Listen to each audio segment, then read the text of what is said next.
Son don't have an exact cross street of that gas station, but in that general vicinity, they were chasing him down Ontario Avenue when he pulled into the gas station and again carjacked this truck, a heavy-duty truck that is now on the run here, westbound 91 freeway, guys.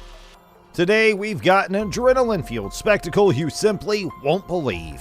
A police chase like no other is unfolding on the 91 freeway near Corona, with a carjacking suspect at the center of the action. So, let's begin.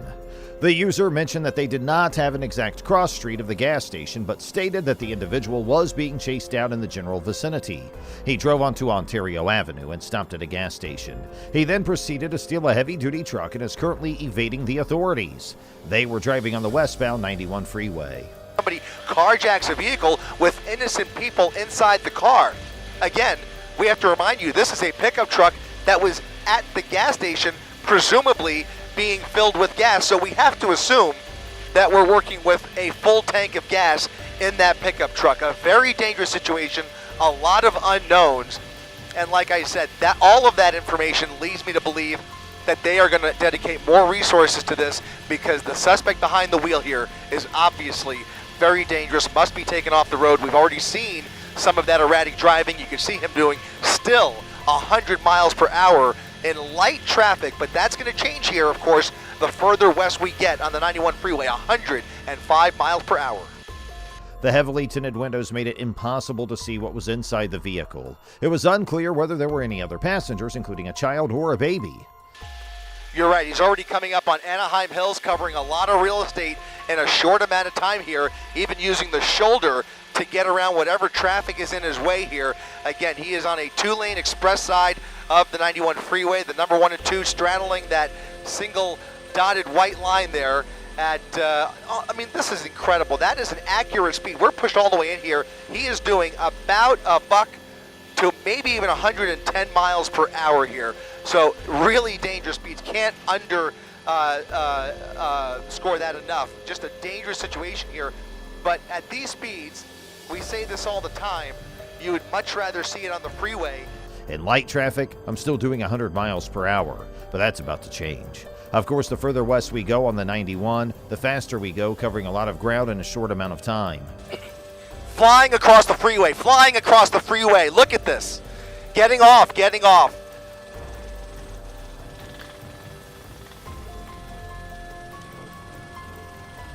And coming at us, he's coming at us. Now he is, look at this. Is he wearing a uniform? Is he wearing a uniform? I can't tell for sure. Or it's maybe a sports jersey? It's either a sport, maybe it's okay, it's just a t-shirt. Okay. I thought I saw an arm patch there, excuse me. Yeah, it caught me off guard there. Obviously an older gentleman with a goatee wearing a baseball cap, and it does look like maybe a sports jersey or a t-shirt that he's wearing with that gun in his lap. At least one. Yeah, he's got a gun in his lap there. And now look at this, communicating with the pickup truck next to him. The driver rolling down the window, taking his AirPods out, trying to communicate with another driver. Looks like he's asking for directions. He's asking for directions. He's at Tustin Avenue, just off of the 55 freeway, and it looks like he was trying to figure out where he is or where he's going. An older dude with a goatee wearing a baseball cap, and it does appear that he's wearing a sports jersey or a t-shirt with that pistol in his lap. He's got a gun on his lap there, and now look at him interacting with a pickup vehicle next to him. The driver, who's rolling down the window and using his AirPods to communicate with another driver, appears to be asking for directions. He's asking for directions. Yeah, just as I thought. I think he's a little bit trapped in this neighborhood. Not exact. Look at this, firing more shots at those units, firing at least 2 more shots.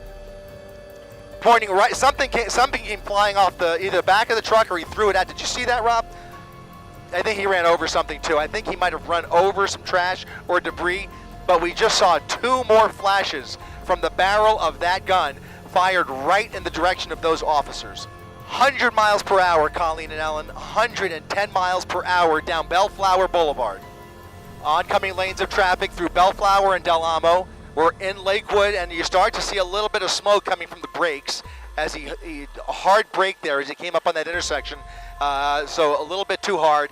You saw a little bit of smoke emanating, and now he's continuing through through Del Amo, rather, continuing south or northbound. I'm sorry, northbound Bellflower through all of these red lights, hoping to lose those officers. When we get a chance, we'll widen out once again to see if any of them have managed to keep up after that last shooting. And it looks like they have fallen back again. They have fallen back, trying to figure out. He's a little stuck in the neighborhood. Look at this, firing more shots at those units, pointing right. Something came flying off the back of the truck or he flung it out. The answer is 0. There is no possibility that they will back off of this guy intentionally. There is no possibility that this is going to end any other way than either him going to jail tonight or worse. So that's the given that I can tell you. But how we get to that point is certainly up for grabs. By the way, I have to correct myself. I said northbound. He's traveling southbound on Bellflower. I think for the last couple of minutes I was saying northbound. He's traveling southbound ever since he made that turn out of that neighborhood. So traveling closer to Seal Beach here as he makes his way through Lakewood, and now continuing here, slowing down where he has to, but really with no hesitation, jumping into the wrong lanes of traffic and continuing to blow through red lights. I apologize, Ellen, you mentioned something there. You asked me a question. I didn't quite catch it. What was that? Well, it's a good question, and there it is. There it is, the 405. He's jumping on the 405. And that, I think, will be the northbound side of the 405. It sure is. It sure is. He is taking the 405 northbound, and we are back on the freeway. The good news with this, aside from the obvious, is that CHP will now be, with maybe a little bit of luck on their side, maybe in a better position to shut down the freeway. At least shut down the freeway behind him, potentially even shut down the freeway ahead of him. But this is an all-hands-on-deck situation. They will use every unit at their disposal to shut down the freeway. I have to believe that's the case. Look at that suspect running without the gun. He's going to be taken down to Western Avenue, and the person expressing himself is surprised. Oh my goodness, he is on foot attempting to carjack someone who's also attempting to carjack another person. Whoa! There goes someone with 5 cops on them, then 6 cops.